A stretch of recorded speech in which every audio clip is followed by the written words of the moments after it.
আরবি ভাষায় আল কদর শব্দটি মূলত কফ দাল র মূল ধাতু থেকে নির্গত হয়েছে।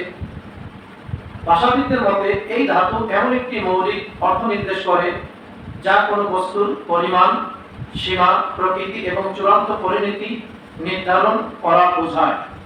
এই শব্দটাকে আরবিতে আল কদর বলা হয়।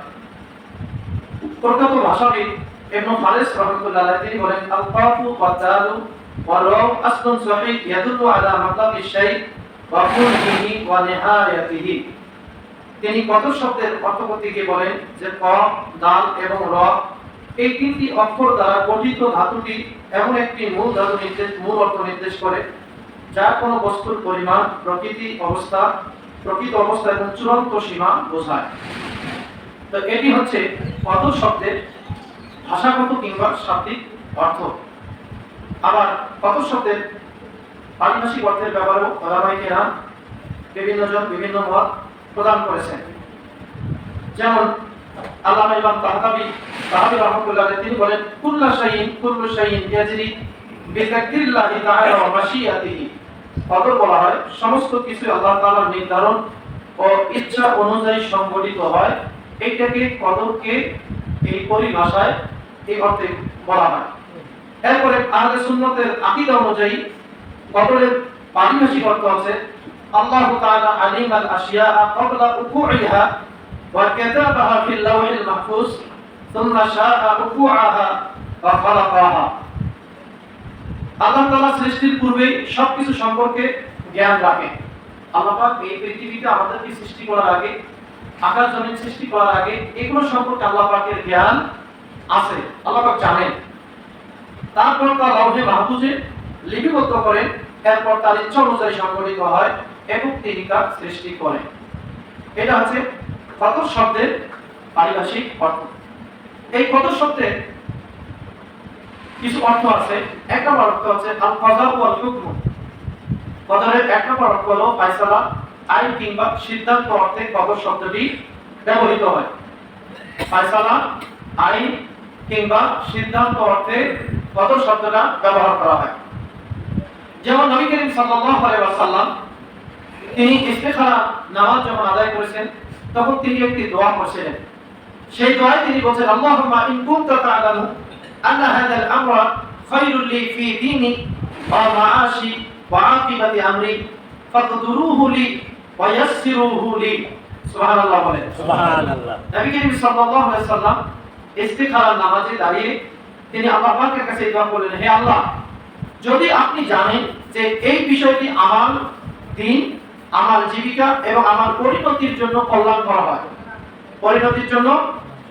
হয়, তাহলে আপনি এটি আমার জন্য নির্ধারণ করে দিন এবং তা আমার জন্য সহজ করে দিন। বলি সুবহানাল্লাহ। সুবহানাল্লাহ।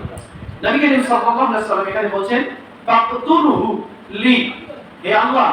এখানে কদর শব্দটা নবী করিম সাল্লাল্লাহু আলাইহি ওয়াসাল্লাম উল্লেখ করেছেন যে হে আল্লাহ, যদি এই ইস্তিখারার মধ্যে আমার কোন যে বিষয়টা নিয়ে আমি ইস্তিখারা করতেছি এইটাতে যদি আমার কল্যাণ থাকে, আমার দিনই কোনো কল্যাণ থাকে, ফাকতুরহু লি, তাহলে সেইটা আমার জন্য নির্ধারণ করে দেন। আমার জন্য কি করে দেন? নির্ধারণ করে দেন, কিংবা আপনি আমার জন্য ফয়সালা করে দেন। ওয়া ইয়াসসিরু লি, এবং এটা আমার জন্য সহজ করে দেন। বলি সুবহানাল্লাহ। সুবহানাল্লাহ। তো এখানে নবী করিম সাল্লাল্লাহু আলাইহি ওয়াসাল্লাম এই হাদিসে কদর শব্দটাকে ফয়সালা কিংবা সিদ্ধান্ত অর্থে ব্যবহার করেছেন। এরপর কদর শব্দের আরেকটি অর্থ হচ্ছে সামর্থ্য কিংবা ক্ষমতা। সামর্থ্য কিংবা ক্ষমতা অর্থে এই কদর শব্দটি ব্যবহার হয়। যেমন আল্লাহ পাক কোরআনে কারীমের ভিতরে বলেন, আলাল মুসিই কদারুহু ওয়া আলাল মুকতিরি কদারুহু। আল্লাহ পাক বলেন, সচ্ছল ব্যক্তির উপর তার সামর্থ্য অনুযায়ী দায়িত্ব এবং অসচ্ছল এবং অভাবগ্রস্ত ব্যক্তির উপরে তার সামর্থ্য অনুযায়ী দায়িত্ব অর্পিত হবে। এখানে দেখেন যে আল্লাহ পাক কি বলছেন, এখানে সামর্থ্য কিংবা সক্ষমতা অর্থে আল্লাহ পাক কদর শব্দটা ব্যবহার করেছেন। যে একটা ধনী মানুষ, তার উপরে যে দায়িত্ব আছে ওই দায়িত্বটা একজন গরিব মানুষের উপরে চাপাই দেওয়া যাবে না। ওইটা তার সামর্থ্যের বাইরে, তার তাকাতের বাইরে, তার কুদরতের বাইরে। এজন্য আল্লাহ পাক বলেন, লা ইউকাল্লিফুল্লাহু নাফসান ইল্লা উসআহা লাহা মা কাসাবাত ওয়া আলাইহা মা কাসাবাত। আল্লাহ পাক বলেন, আমি কোন ব্যক্তি ব্যক্তির উপরে তার সামর্থ্যের বাইরে কোনো কিছু চাপাই দেয় না। সামর্থ্যের বাইরে আল্লাহ পাক কোনো কিছু চাপাই দেন না। সুতরাং যে ব্যক্তি গরিব, গরিবের উপরে যে দায়িত্ব এইটাই তাকে দিতে হবে। আর যে ব্যক্তি ধনী, সামর্থ্যবান, তার দায়িত্ব আলাদা হবে। তো ধনীর দায়িত্ব গরিবকে দেওয়া যাবে না, কেননা এটা তার সামর্থ্যের বাইরে। দেখেন আল্লাহ পাক বুনিয়াল ইসলাম ওয়ালা খাম, প্রত্যেক মানে 5টা জিনিসকে ইসলামের 5টা বেনার কথা উল্লেখ করেছেন। তো 3টা বেনা ধনী গরিব সকলের উপরে ফরজ, ধনী গরিব সকলের উপরে ফরজ। আর 2টা বেনা শুধু ধনীদের উপরে ফরজ। একটা হচ্ছে কি যাকাত, আর একটা হজ। গরিবদের উপরে হজ ফরজ না, যাকাত ফরজ না। আল্লাহ রাব্বুল আলামিন এই আয়াতের ভিতরে সূরা বাকারার 270 নম্বর আয়াতে এখানে তিনি কদর শব্দটা উল্লেখ করেছেন, যেটার অর্থ হচ্ছে সামর্থ্য। আবার কদর শব্দের অর্থ হচ্ছে সংকীর্ণ করা, কমানো। সংকীর্ণ করা অর্থেও কদর শব্দটা ব্যবহৃত হয়ে থাকে। যেমন আল্লাহ পাক বলেন ওয়াম্মা ইযা মাবতালাহু ফাকাদারা আলাইহি রিজকাহু, আল্লাহ পাক যে ব্যক্তিকে পরীক্ষা করতে চান তার উপরে তার রিজিকটাকে সংকীর্ণ করে দেন। রিজিক কি করে? সংকীর্ণ করে দেন। যে ব্যক্তিকে আল্লাহ পাক পরীক্ষা করতে চান, তো এখানে আল্লাহ পাক কদর শব্দটাকে সংকীর্ণ অর্থে ব্যবহার করেছেন। আবার এই লাইলাতুল কদরকে সংকীর্ণতা লাভ করা হয় এই কারণে ওলামায়ে কেরাম বলছেন যে এই রাতে আল্লাহ পাকের অসংখ্য ফেরেশতা পৃথিবীতে আগমন করে, পৃথিবীতে আসে। এই ফেরেশতাদের আগমনে পৃথিবী একবারে সংকীর্ণ হয়ে পড়ে। এই কারণে এই রাতটাকে লাইলাতুল তাদরিক বা সংকীর্ণ রাতও বলা হয়। সুবহানাল্লাহ, সুবহানাল্লাহ। সম্মানিত ভাইরা, তাহলে কদর শব্দের তৃতীয় অর্থ হচ্ছে সংকীর্ণ করা কিংবা সংকোচন করা। এরপরে কদর শব্দের চতুর্থ অর্থ হচ্ছে পরিমাপ বা নির্ধারণ করা। যেমন হাদিসে এসেছে নবী করিম সাল্লাল্লাহু আলাইহি সাল্লাম বলেন ফাইন কাম্মা আলাইকুম ফাকদুরুহু, যদি চাঁদ দেখতে তোমাদের কোনো সমস্যা হয়, আকাশ অনেক সময় মেঘাচ্ছন্ন থাকে, এই মেঘাচ্ছন্ন থাকার কারণে আমরা চাঁদ দেখতে পারি না। আল্লাহ পাক বলেন যদি তোমাদের চাঁদ দেখাতে সমস্যা হয়, আকাশ মেঘাচ্ছন্ন থাকে, তাহলে তোমরা 30 রোজা নির্ধারণ করবে। মানে 30 কি করবে? 30 সংখ্যা পূর্ণ করবে, নির্ধারণ করবে। তো এখানে নবী করিম সাল্লাল্লাহু আলাইহি সাল্লাম ফাকদুরুহু শব্দটা এখানে কত শব্দ ব্যবহার করেছেন, এর দ্বারা তিনি পরিমাপ কিংবা নির্ধারণ করা অর্থ বুঝিয়েছেন। সম্মানিত ভাইরা, এই হচ্ছে কদর শব্দের অর্থ। দেখেন আমরা এই কদর শব্দটাকে, কদরকে যারা আকীদাবিদ তারা এই কদরটাকে 4টি স্তরে উল্লেখ করেছেন, 4টি স্তরে বিভক্ত করেছেন। কদরের স্তর কয়টি বলেন তো? 4টি। অর্থ 4টি, স্তরও 4টি। 1 নম্বর স্তর হচ্ছে এলেম। কদরের 1 নম্বর স্তর কি? এলেম। এলেম মানে হচ্ছে জ্ঞান। আল্লাহ পাক সব কিছুর জ্ঞান তিনি তার জানা আছে। তার অতীতের জ্ঞান আছে, ভবিষ্যতের জ্ঞান আছে, বর্তমানেরও জ্ঞান আছে। প্রত্যেকটা বিষয় সম্পর্কে আল্লাহ পাকের জ্ঞান রয়েছে। এইটা হচ্ছে কদরের তাকদীরের 1 নাম্বার স্তর। যেমন আল্লাহ পাক বলেন ওয়ান্নাল্লাহু কাদ আহাতা বিকুল্লি শাইইন ইলমা, আল্লাহ পাকের জ্ঞান সব কিছুকে পরিবেষ্টন করে আছে। আল্লাহ পাক সব কিছু সম্পর্কে তার জ্ঞান আছে। এরপরে কদরের দ্বিতীয় স্তরের নাম হচ্ছে আল কিতাবা, লিপিবদ্ধ করা। আল্লাহ সমস্ত ঘটনা তাকদীর লাউহে মাহফুজে লিপিবদ্ধ করে রেখেছেন। এটি হচ্ছে কদরের চতুর্থ দ্বিতীয় স্তর। যেমন হাদিসে এসেছে যে ইন্নাল্লাহা কাতাবা মাকাদিরাল খালাইকি ক্বাবলা আইয়াখলুকাস সামাওয়াতি ওয়াল আরদা বি50 আলফ সানা, আল্লাহ পাক আকাশ আর জমি সৃষ্টি করার 50,000 বছর পূর্বে বান্দাদের তাকদীর নির্ধারণ করেছেন, লিপিবদ্ধ করেছেন। বলি সুবহানাল্লাহ। এইটা হচ্ছে কদর তথা তাকদীরের দ্বিতীয় স্তর। এরপরে তৃতীয় স্তরের নাম হচ্ছে আল মাশিয়া। মাশিয়া শব্দের অর্থ হচ্ছে আল্লাহর ইচ্ছা। অর্থাৎ বিশ্ব জগতে যাহা কিছু ঘটে সবটাই আল্লাহর ইচ্ছায় ঘটে। বলেন কার ইচ্ছায় ঘটে? আল্লাহর ইচ্ছায় ঘটে। ভালোটাও ঘটে, মন্দটাও আল্লাহর ইচ্ছায় ঘটে। কিন্তু মন্দটা দায়ভার আল্লাহ পাক নেবেন না, কেননা ওইটা যে মন্দ এইটার জ্ঞান আল্লাহ পাক বান্দাদেরকে দান করেছেন। ভালো মন্দের জ্ঞান আল্লাহ পাক বান্দাদেরকে দান করেছেন, যার কারণে বান্দা যদি খারাপটা করে এই খারাপটা বান্দার উপর গিয়ে পড়তে হবে।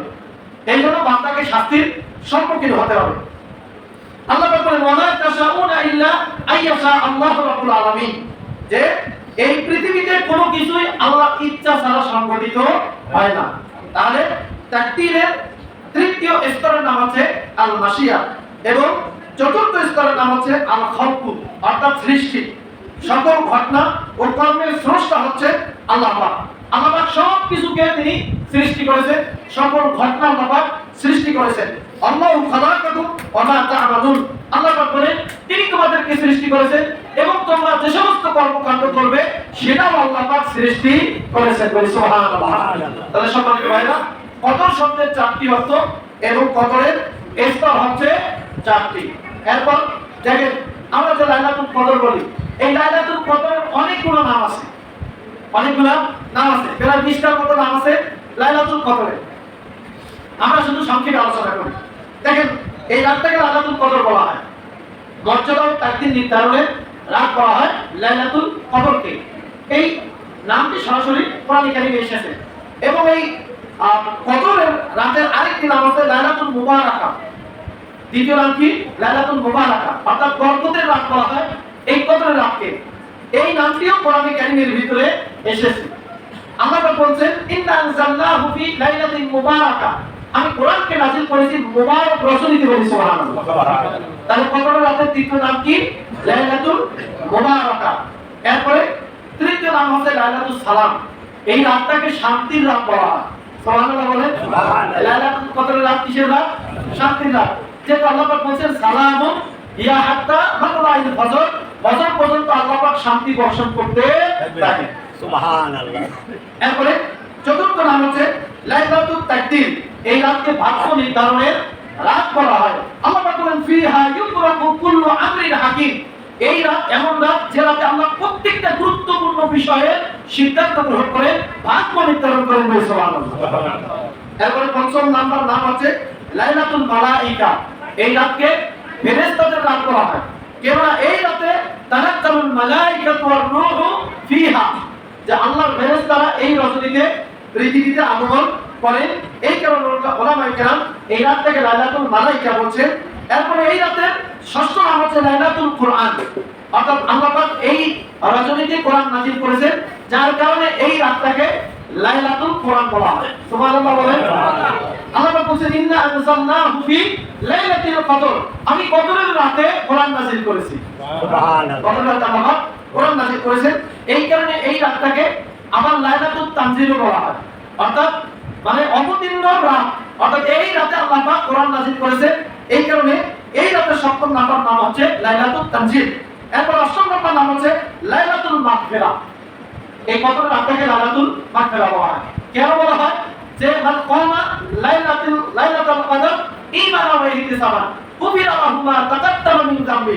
নবী করিম সাল্লাল্লাহু আলাইহি ওয়াসাল্লাম বলেন, যে ব্যক্তি লাইলাতুল কদরের রজনীতে কিয়ামুল লাইল করে, অর্থাৎ রাত্রি জাগরণ করে ঈমান আর ইহতিসাবের সাথে, আল্লাহ নবী বলেন ওই ব্যক্তির অতীতের গুনাহ মাফ করে দেওয়া হয়। সুবহানাল্লাহ। এই যে গুনাহ মাফ করা হয় এই রজনীতে, এই কারণে এই রজনীটাকে বলা হয় লাইলাতুল মাগফিরা। এবং এই রজনীর আরেকটি নাম হচ্ছে লাইলাতুল খায়র, মানে কল্যাণের রাত। কল্যাণের রাত কিভাবে বলা হয়? আল্লাহ পাক বলেন লাইলাতুল কদরি খায়রুম মিন আলফি শাহর, এই রাতের কল্যাণ এত বেশি যে 1000 মাসের চেয়েও এর কল্যাণ বেশি। সুবহানাল্লাহ। 1000 মাসের চেয়েও কল্যাণ বেশি। এই একটা রজনী যদি আপনি ইবাদত করেন আল্লাহ পাকের, তাহলে 1000 মাসের চেয়েও বেশি ইবাদত করার সওয়াব আল্লাহ পাক আপনার আমলনামায় দান করবেন। বলি সুবহানাল্লাহ। এই কারণে এই রাতকে কি বলা হয়? লাইলাতুল খায়র। এরপরে এই রাতের আরেকটি নাম হচ্ছে লাইলাতুল বারাকা, এই রাত হচ্ছে বরকতের রাত। আরেকটি নাম হচ্ছে লাইলাতুর রহমা, এই রাত হচ্ছে রহমতের রাত। কেন? আল্লাহ পাক অসংখ্য রহমত এবং বরকত এই রাতে নাযিল করেন। সম্মানিত ভাইরা, এরপর এই রাতের আরেকটি নাম হচ্ছে লাইলাতুল ইতকি মিনান নার, এই রজনীতে আল্লাহ পাক অসংখ্য বান্দাকে জাহান্নাম থেকে মুক্তি দিয়ে জান্নাত দান করেন। সুবহানাল্লাহ। জাহান্নাম থেকে মুক্তির রজনী বলা হয় এই রাতকে। এরপরে আরেকটি নাম হচ্ছে লাইলাতুল ফজর, আল্লাহ পাক এই রাতে দয়া অনুগ্রহ এত বেশি দান করেন যে এই রাতকে লাইলাতুল ফজর বলা হয়। অর্থাৎ আল্লাহ পাক এই রাতে অতিরিক্ত রহমত এবং বরকত নাযিল করেন। সুবহানাল্লাহ। অতিরিক্ত অনুগ্রহ নাযিল করেন, অতিরিক্ত দয়া নাযিল করেন, যার কারণে এই রাতকে লাইলাতুল ফজর বলা হয়। আবার এই রাতকে লাইলাতুল নূর বলা হয়। লাইলাতুল নূর বলা হয়, এই রাতকে আলোর রাত বলা হয়। সুবহানাল্লাহ বলেন। এরপরে লাইলাতুল দোয়া বলা হয় এই রাতকে, যে নবী করিম সাল্লাল্লাহু আলাইহি সাল্লাম বলেন হযরত আয়েশাকে যে তুমি যদি লাইলাতুল কদর পাও তাহলে আল্লাহ পাকের কাছে দোয়া করবা। সুবহানাল্লাহ বলেন, কি করতে হবে? দোয়া। আল্লাহুম্মা ইন্নাকা আফুউন তুহিব্বুল আফওয়া ফাফু আন্নি। হে আল্লাহ, তুমি দয়ালু করাকে ভালোবাসো, তুমি তো দয়াশীল, দয়ানুগ্রহ করাকে তুমি ভালোবাসো, সুতরাং তুমি আমার প্রতি দয়া করো, করুণা করো এবং আমাকে তুমি ক্ষমা করো। বলি সুবহানাল্লাহ। নবী করিম সাল্লাল্লাহু আলাইহি সাল্লাম আরেকটি হাদিসে বলেন, মান দাআ লাইলাতাল কদরি দাআন মুখলিসান কুফিরা লাহু। যে ব্যক্তি কদরের রজনীতে একনিষ্ঠভাবে আল্লাহ পাকের কাছে দোয়া করে, আল্লাহ নবী বলেন আল্লাহ পাক ওই লোকটার গুনাহ খাতা মাফ করে দেন। সুবহানাল্লাহ। সম্মানিত ভাইরা, এই কারণে এই রাতে লাইলাতুল দোয়া বলা হয় এবং আরেকটি নাম হচ্ছে লাইলাতুল ইজাবা। এই রাতে বান্দা যত আল্লাহ পাকের কাছে দোয়া করে, আল্লাহ পাক সেই দোয়াটাই কবুল করেন। বলি সুবহানাল্লাহ। এই কারণে এই রাতে লাইলাতুল ইজাবা বলা হয়। এই রাতে আরেকটি নাম হচ্ছে লাইলাতুল কুরব, অর্থাৎ আল্লাহ পাকের নৈকট্য লাভের রাত। এই রাতে যদি কোনো ব্যক্তি আল্লাহ পাকের ইবাদত বন্দি করে, তাহলে ওই লোকটা আল্লাহর নৈকট্য লাভ করবে। আল্লাহ তার নিকটবর্তী হবে এবং ওই ব্যক্তি আল্লাহর নিকটবর্তী হবে। আরেকটি নাম হচ্ছে লাইলাতুল তাআত, আনুগত্যের রাত। আরেকটি নাম লাইলাতুল ফারক, অর্থাৎ সত্য এবং মিথ্যার মাঝে পার্থক্যকারী রাত। এই রাত এবং সত্য এবং মিথ্যার মাঝে কি পার্থক্যকারী রাত। এটা সত্য এবং মিথ্যার মাঝে পার্থক্য করে দিয়েছে। এই রাতটা কোনটা হক আর কোনটা বাতিল, এটা আল্লাহ পাক কোরআন নাযিল করার মাধ্যমে সত্য মিথ্যার মধ্যে পার্থক্য করে দিয়েছে এই রাতের মাধ্যমে। এরপর আরেকটি নাম হচ্ছে লাইলাতুল হুকুম, অর্থাৎ আল্লাহর হুকুম প্রদানের রাত। আরেকটি হচ্ছে লাইলাতুল জিকির। এই রাত এমন একটা রাত, এই রাত হচ্ছে জিকির করার রাত। সুবহানাল্লাহ। সম্মানিত ভাইরা, দেখেন নবী করিম সাল্লাল্লাহু আলাইহি ওয়াসাল্লাম বলেছেন হাদিসে যে আকসিরু ফি হাদিহিল লাইলা মিনাজ যিকির। হে আমার উম্মতেরা, তোমরা এই রজনীতে আল্লাহ পাকের বেশি বেশি জিকির করো। সুবহানাল্লাহ। সম্মানিত ভাইরা, এই হচ্ছে লাইলাতুল কদরের নাম। লাইলাতুল কদর সম্পর্কে আরো অনেক তথ্য আছে, আমরা ইনশাআল্লাহ লাইলাতুল কদর রজনীতে আলোচনা হবে, সেখানে আমরা আলোচনা করার চেষ্টা করব ইনশাআল্লাহ। সম্মানিত ভাইরা, এখন আমরা তৃতীয় যে বিষয়টা নিয়ে আলোচনা করব সেটা হচ্ছে ইতিকাফ। এই সপ্তাহে কিন্তু ইতিকাফে বসতে হবে। 20 তারিখ দিবাগত রাতে ইতিকাফে বসতে হবে। সম্মানিত ভাইরা, দেখেন আল্লাহ কোরআন কারীমের ভিতরে ইতিকাফ সম্পর্কে আলোচনা করেছেন। কোরআনে কিন্তু ইতিকাফের আলোচনা এসেছে, শুধু যে হাদিসে এসেছে এমনটা না। আল্লাহ পাক বলেন ওয়াইদনা ইলা ইব্রাহিম ওয়া ইসমাঈল আন তাহিরা বাইতা লিত-তাইফিন ওয়াল আকিফিন ওয়াল রুকআইস সুজুদ। আল্লাহ পাক হযরত ইব্রাহিম এবং ইসমাঈল আলাইহিস সালাম দুইজনের কাছ থেকে ওয়াদা নিয়েছেন যে তোমরা আমার ঘরকে পবিত্র রাখবে তাওয়াক্কালদের জন্য, এরপরে ইতিকাফকারীদের জন্য, রুকু এবং সিজদাকারীদের জন্য। বলি সুবহানাল্লাহ। এখানে চার ধরনের ব্যক্তিত্ব আল্লাহ পাক উল্লেখ করেছেন। এর ভিতরে এক ধরনের ব্যক্তি হচ্ছে ইতিকাফকারী, যারা আল্লাহর ঘরে ইতিকাফ করে। আল্লাহ পাক হযরত ইব্রাহিম এবং ইসমাঈল আলাইহিস সালাম দুইজনকে ডাক দিয়ে বলতেছে যে তোমরা তাদের জন্য আল্লাহর ঘরকে পবিত্র করো। বলি সুবহানাল্লাহ। সম্মানিত ভাইরা, দেখেন ইব্রাহিম এবং ইসমাঈল দুইজনে আল্লাহর ঘরের খাদেম ছিলেন। আল্লাহর ঘরের কি ছিলেন? খাদেম ছিলেন। নবী হওয়ার পর তারা আল্লাহর ঘর ঝাড়ু দিয়েছে। আর আমরা আল্লাহর ঘর ঝাড়ু দিলে মানুষ নষ্ট হয়ে যায়। হ্যাঁ, খাদেম নাই মানে আমার ঝাড়ু দেওয়া যাবে না, ওইভাবে থাকতে হবে। এইরকম অনেক মানুষ আছে না? আছে। সম্মানিত ভাইরা, আল্লাহর ঘর ঝাড়ু দেওয়া এটা নবীদের সুন্নাত। নবীরা আল্লাহর ঘর ঝাড়ু দিয়েছেন, নবীরা আল্লাহর ঘরের খেদমত করেছেন। সুতরাং আমার আপনার এখানে গল্প করার কিছুই নাই। আল্লাহ যেখানে নবীদেরকে বলছেন যে আমার ঘর ঝাড়ু দাও, আমার ঘর পবিত্র রাখো, যারা তাওয়াফ করে, যারা ইতিকাফ করে, যারা রুকু সিজদা করে, তাদের জন্য আমার ঘর পবিত্র রাখো। সুবহানাল্লাহ। তো সম্মানিত ভাইরা, যারা আল্লাহর ঘরের খাদেম তাদের মর্যাদা আছে না নাই? আছে। কিন্তু আমাদের কাছে তাদের মর্যাদা একবারে কম। ঠিক। মানে আমরা তাদেরকে চাকর মনে করি। রাইট। খাদেমের যে সম্মান, ইজ্জত, আল্লাহ পাক কোরআনে কারীমে তাদের ইজ্জতের কথা বলছেন। সম্মানিত ভাইরা, এরপরে দেখেন আল্লাহ পাক কোরআনে কারীমের আরেকটি আয়াতে ইতিকাফ সম্পর্কে বলছেন। আল্লাহ পাক বলেন ওয়ালা তুবাশিরুহুন্না ওয়া আনতুম আকিফুনা ফিল মাসাজিদ, যে তোমরা মসজিদ সমূহে ইতিকাফরত অবস্থায় স্ত্রীদের সাথে সহবাস করবে না। স্ত্রী সহবাস করবে না। তাহলে মসজিদে ইতিকাফ অবস্থায় স্ত্রী সহবাস করলে ইতিকাফ কি হবে? নষ্ট হয়ে যাবে। ইতিকাফ ভঙ্গের অনেকগুলো কারণ আছে। এর ভিতরে একটা কারণ হচ্ছে ইতিকাফে বসে স্ত্রী সহবাস করলে কি ইতিকাফ ভেঙে যাবে। এরপরে ইতিকাফ অবস্থায় কেউ যদি কোন ধরনের প্রয়োজন নাই, আন্দাজে মসজিদ থেকে বের হয়ে যায়, তাহলে ইতিকাফ ভেঙে যাবে। ইতিকাফ কি হবে? ভেঙে যাবে। এজন্য আমি লক্ষ্য করি যে আমাদের এই মসজিদে অনেকে বসে হুদায় বের হয়, কোন প্রয়োজন নাই, এই কাজ করা যাবে না। মানবিক প্রয়োজন ছাড়া ইতিকাফ থেকে যদি কেউ বের হয় তাহলে ইতিকাফ ভেঙে যাবে। মানবিক প্রয়োজন পেশাব পায়খানা, এমনিতে আপনি গোসল করার জন্য বের হতে পারবেন না। গোসল যদি ফরজ হয় তারপর বের হইতে পারেন ফরজ গোসলের জন্য। ইতিকাফে বসে প্রতিদিন আবার গোসল করা যায় না, কারণ ইতিকাফের অর্থ কি? নিজেকে আবদ্ধ করে রাখা, অর্থাৎ ইতিকাফের অর্থ হচ্ছে অর্ধমৃত্যু।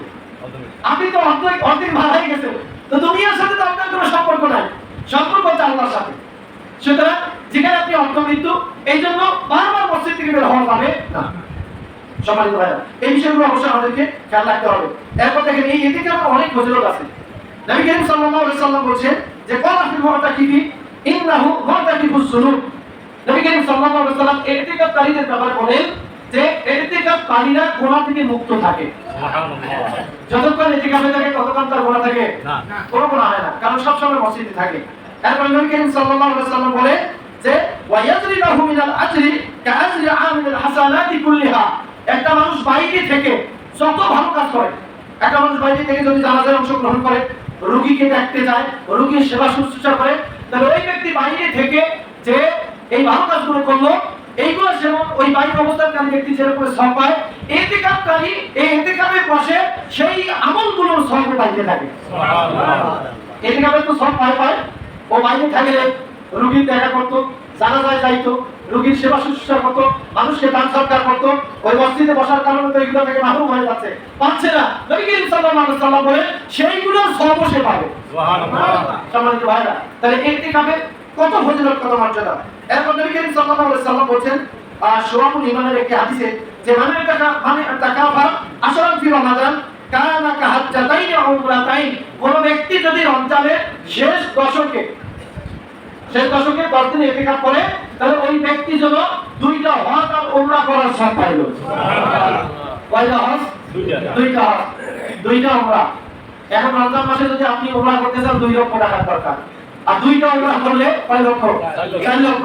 আর যদি হজ করতে চান হজের সময় 7 লাখ, 2টা হজ কয় লাখ? 14 লাখ। একটু চিন্তা করেন, 11 লক্ষ টাকা হজ করা এবং উমরা করার সওয়াব আপনি পেয়ে যাবেন। সুবহানাল্লাহ। সম্মানিত ভাইরা, ইতিকাফের এত মর্যাদা আল্লাহ দিয়েছেন, নবী করিম সাল্লাল্লাহু আলাইহি ওয়াসাল্লাম এত ফজিলতের কথা বলছেন। এরপর দেখেন নবী করিম সাল্লাল্লাহু আলাইহি ওয়াসাল্লাম বলেন কোন ব্যক্তি যদি আল্লাহর উদ্দেশ্যে, আল্লাহকে সন্তুষ্ট করার জন্য একদিন ইতিকাফে বসে, জাআলাল্লাহু বাইনাহু ওয়া বাইনান নারি তালাসা খানাদিক, আল্লাহ পাক ওই ব্যক্তি আর জাহান্নামের মধ্যে 2টা খন্দক তৈরি, 3টা খন্দক তৈরি করবে। আপনি যদি একদিন আল্লাহ সন্তুষ্টির জন্য ইতিকাফ করেন, বলেন কয়দিন? একদিন মাত্র ইতিকাফ করলে আপনার আর জাহান্নামের মধ্যে 3টা খন্দক আল্লাহ পাক তৈরি করে দিবেন। কয়টা খন্দক? 3টা।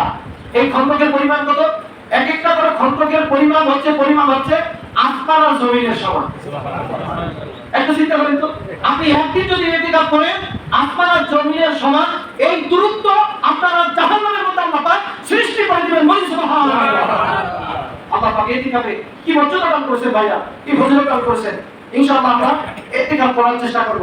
সম্মানিত ভাইরা, ইতিকাফ সম্পর্কে আরো কথা আছে, এগুলো বলার সময় হবে না। আরেকটা বিষয় নিয়ে আমরা আলোচনা করি, সেটা হচ্ছে বদর যুদ্ধ সম্পর্কে। এই পবিত্র রমজান মাসে 17ই রমজান শুক্রবার নবী করিম সাল্লাল্লাহু আলাইহি ওয়াসাল্লাম বদরের প্রান্তরে কাফেরদের বিরুদ্ধে জিহাদ করেছেন। সুবহানাল্লাহ বলেন। একটু চিন্তা করেন তো, মরুভূমির বুক, মরুভূমি, সেইখানে রোজা রাখা কত কষ্টে, আবার রোজা রাখা অবস্থায় জিহাদ করতে গেছে। সুবহানাল্লাহ বলেন না? তবে নবী করিম সাল্লাল্লাহু আলাইহি ওয়াসাল্লাম জিহাদের সময় তিনি সাহাবায়ে কেরামকে রোজা ভেঙে দেওয়ার নির্দেশ দিয়েছেন। রোজা ভাঙার নির্দেশ দিয়েছেন। নবী করিম সাল্লাল্লাহু আলাইহি ওয়াসাল্লাম নিজেও রোজা ভেঙে কাফিরদের বিরুদ্ধে জিহাদ করেছেন। সুবহানাল্লাহ। সম্মানিত ভাইরা, কেননা আল্লাহর দ্বীন হচ্ছে বড়, রোজা থেকে আল্লাহর দ্বীন কি বড়। তিনি যদি না থাকে রোজার অস্তিত্ব কই, তিনি যদি না থাকে নামাজের অস্তিত্ব কই। তবে হ্যাঁ, নবী করিম সাল্লাল্লাহু আলাইহি ওয়াসাল্লাম জিহাদের ময়দানে নামাজ ছাড়েন নাই, নামাজ তিনি পড়েছেন, এমনকি জামাতের সাথে নামাজ পড়েছেন। একবার নবী করিম সাল্লাল্লাহু আলাইহি ওয়াসাল্লামের পিছনে নামাজ পড়ছে, এরপরে 2 রাকাত পড়ে চলে গেছে, আরেকবার এসে নবী করিম সাল্লাল্লাহু আলাইহি ওয়াসাল্লামের পিছনে নামাজ আদায় করেছে জামাতের সাথে। সুবহানাল্লাহ বলবেন না? তো সম্মানিত ভাইরা, আমি সময় যেহেতু কম, আমি শুধু সংক্ষেপে এই যে বদর যুদ্ধের কিছু কারণ সম্পর্কে আলোচনা করব, যে বদর যুদ্ধটা কেন সংঘটিত হয়েছে। এই বদর যুদ্ধের পরোক্ষ কিছু কারণ আছে। যেমন 1 নম্বর পরোক্ষ কারণ হচ্ছে মুনাফিক সর্দার আব্দুল্লাহ ইবনে উবাই নিকট কুরাইশরা একটা চিঠি পাঠায়। কি বানায়, চিঠি বানায়। এই আব্দুল্লাহ ইবনে উবাই তখন কিন্তু মুসলমান হয় নাই, সে কুফরি অবস্থায় ছিল। তো তার ব্যাপারে সিদ্ধান্ত গ্রহণ করা হয়েছিল মদিনার লোকেরা যে আব্দুল্লাহ ইবনে উবাই হবে মদিনার কি রাষ্ট্রপ্রধান। এই সুযোগটা মক্কার কাফেররা গ্রহণ করলো। এজন্য তারা মক্কার কুরাইশরা তারা আব্দুল্লাহ ইবনে উবাইয়ের উদ্দেশ্যে একটা চিঠি লিখলো। চিঠিতে বলল যে ইন্নাকুম আওয়াইতুম সাহিবানা ওয়া ইন্না নুকসিমু বিল্লাহ। মক্কার কুরাইশরা তারা চিঠিতে লিখলো যে তোমরা তো এমন একজন ব্যক্তি যে তোমরা আমাদের সঙ্গীকে, আমাদের যারা সঙ্গী সাথী যারা মক্কার লোক ছিল মুহাজির, তাদেরকে তোমরা আশ্রয় দিয়েছো। তাদেরকে কি দিয়েছো? আশ্রয় দিয়েছো। তারা বলতেছে মক্কার কুরাইশরা এই চিঠি পাঠাইছে আব্দুল্লাহ ইবনে উবাইয়ের কাছে। এরপরে তারা বলে ওয়া ইন্না নুকসিমু বিল্লাহ, আমরা আল্লাহর নামে কসম খাইছি। মক্কার কুরাইশরা বলতেছে আমরা আল্লাহর নামে কসম খেয়েছি। দেখেন মক্কার কুরাইশরা তারা কি মুসলমান? তারা কিন্তু আল্লাহর নামে কসম খাইছে। তারা কিন্তু আল্লাহতে বিশ্বাসী ছিল, কিন্তু তারপরেও তারা মুশরিক। কেন?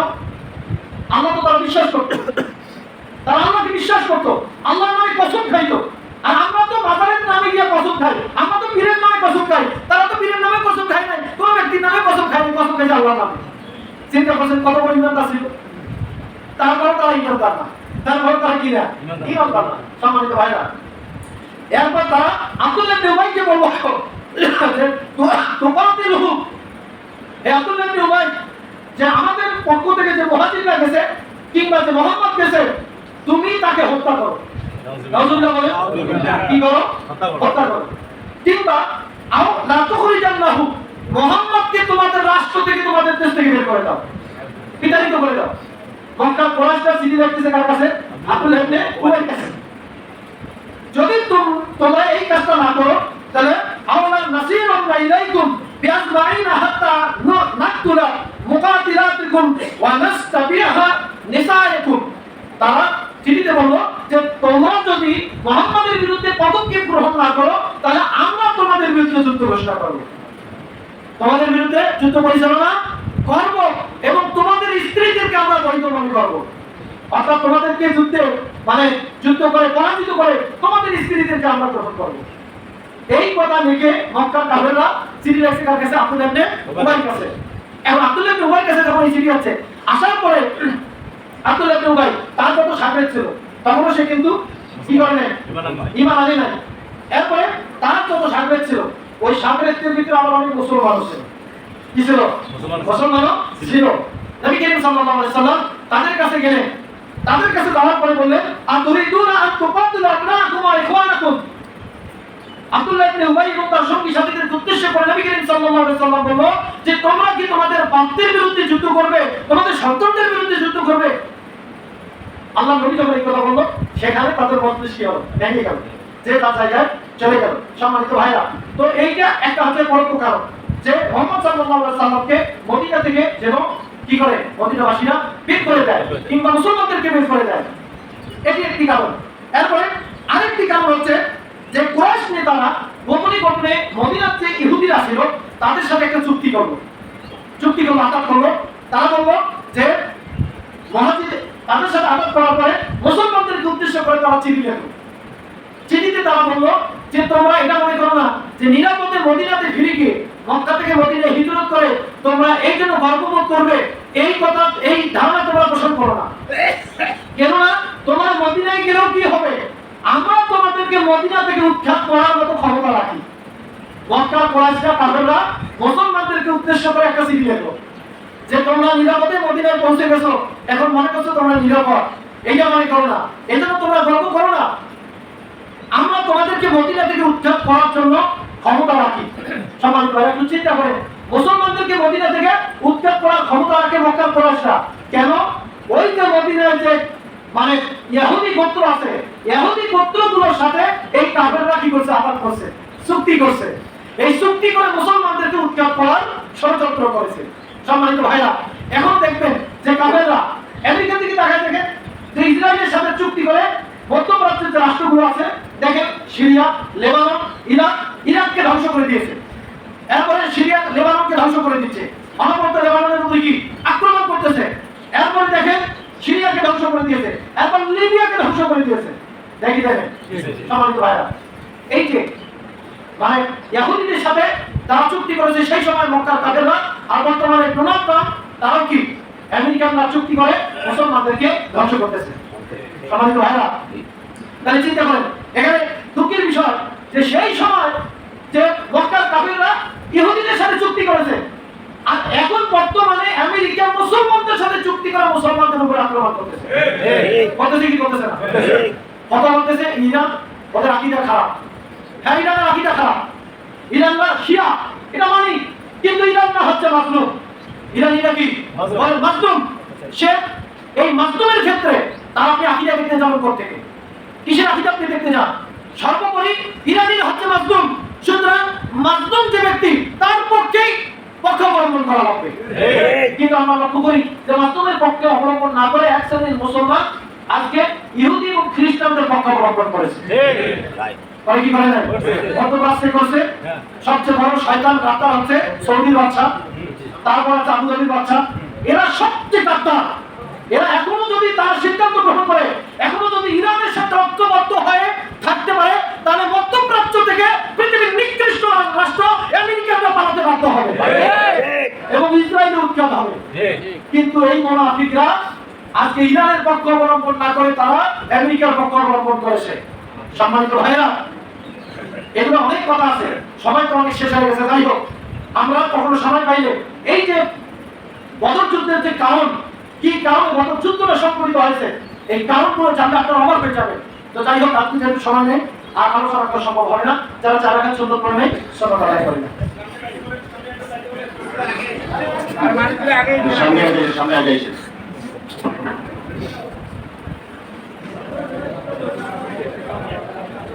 আগে